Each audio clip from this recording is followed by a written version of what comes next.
শরিয়াতপুরের সখীপুরে হাবিবুল্লাহ কলেজের সামনে অবস্থিত একটি মার্কেটে ভয়াবহ অগ্নিকাণ্ডে 7টি দোকান সম্পূর্ণ পুড়ে গেছে। দুপুরে ঘটে যাওয়া এই অগ্নিকাণ্ডে মুহূর্তের মধ্যে দোকানগুলো ছাই হয়ে যায়। এতে ব্যবসায়ীরা তাদের পুঁজি হারিয়ে দিশেহারা হয়ে পড়েন এবং স্থানীয় মানুষের মধ্যেও ব্যাপক উদ্বেগ দেখা দেয়। প্রাথমিকভাবে ধরা হয়েছে ক্ষতির পরিমাণ প্রায় অর্ধ কোটি টাকা। তবে উপজেলা প্রশাসন ও বিভিন্ন রাজনৈতিক দল ব্যবসায়ীদের পাশে দাঁড়ানোর আশ্বাস দিয়েছেন। ঘটনার খবর পেয়ে মঙ্গলবার সকালেই ঘটনাস্থল পরিদর্শনে আসেন শরীয়তপুর 2 আসনের জামায়াতে ইসলামী মনোনীত প্রার্থী ও কেন্দ্রীয় শুরা সদস্য অধ্যাপক মাহমুদ হোসেন বকাউল। তিনি পুড়ে যাওয়া দোকানগুলো ঘুরে ব্যবসায়ীদের সাথে কথা বলেন এবং তাদের ক্ষয়ক্ষতির পরিমাণ সম্পর্কে খোঁজ খবর নেন। ব্যবসায়ীদের অনেকেই কান্নাজড়িত কণ্ঠে দুপুরের সেই ভয়াবহ ঘটনার বর্ণনা দেন। পরিদর্শন শেষে অধ্যাপক বকাউল ক্ষতিগ্রস্ত ব্যবসায়ীদের প্রতি গভীর সহমর্মিতা জানিয়ে বলেন, মানুষের জীবিকার ওপর এমন দুর্ঘটনা নিঃসন্দেহে অত্যন্ত দুঃখজনক। এই বিপদের সময় আমি আপনাদের পাশে আছি এবং ভবিষ্যতেও সহযোগিতার সর্বোচ্চ চেষ্টা করব। তিনি আরও জানান, ব্যবসা পুনরায় স্থাপন করতে ক্ষতিগ্রস্তদের জন্য প্রয়োজনীয় সহায়তার বিষয়ে সংশ্লিষ্ট কর্তৃপক্ষের সঙ্গে কথা বলা হবে।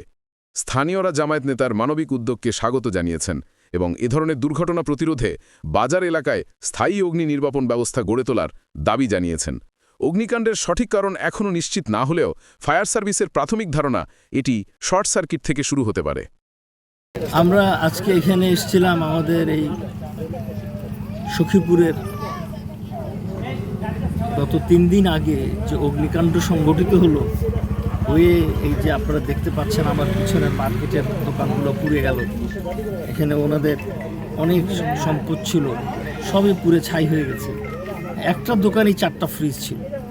এখান থেকে আমরা বুঝতে পারি যে কত সমৃদ্ধ ছিল এই মার্কেটটি, কিন্তু দুর্ঘটনায় এখন সবই ধ্বংসস্তূপ।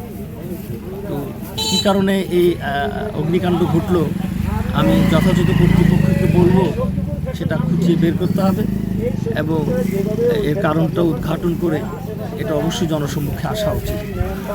আর দ্বিতীয়ত আমি প্রশাসনকে বলবো, আমি অত্যন্ত জোরালো দাবি জানাচ্ছি যে আমাদের এই ক্ষতিগ্রস্ত ব্যবসায়ীদের জন্য তাদের পক্ষে যতটা করা সম্ভব আমি প্রশাসনকে বলবো তারা যেন ততটাই সাহায্যের হাত বাড়িয়ে দেন। এবং আমরা সকলকেই বলবো যে যারা ব্যবসার ক্ষেত্রে পিছিয়ে আছেন অথচ এখানে অগ্নিকাণ্ডে একদমই ধ্বংস হয়ে গেলেন, সমাজের যারা বিত্তশালী মানুষ আছেন তাদেরকেও বলবো যে আমরাও একটু সাহায্য করি যেন ওনারা আবার ঘুরে দাঁড়াতে পারে। এতে করে আমরা সবাই মিলে ভালো থাকবো ইনশাআল্লাহ। ডেফিনেটলি এটা আমাদের করা উচিত। আমরা শুরুর দিনই যখনই ঘটনা ঘটেছে উইদিন হাফ অ্যান আওয়ার আমি খোঁজ পাওয়ার সাথে সাথেই এই মার্কেটের মালিকের সাথে আমার পাশে দাঁড়িয়ে আছেন, ওনার সাথে আমি কথা বলেছি এবং আমরাও আমাদের পক্ষ থেকে প্রয়োজনীয় ব্যবস্থা নিচ্ছি।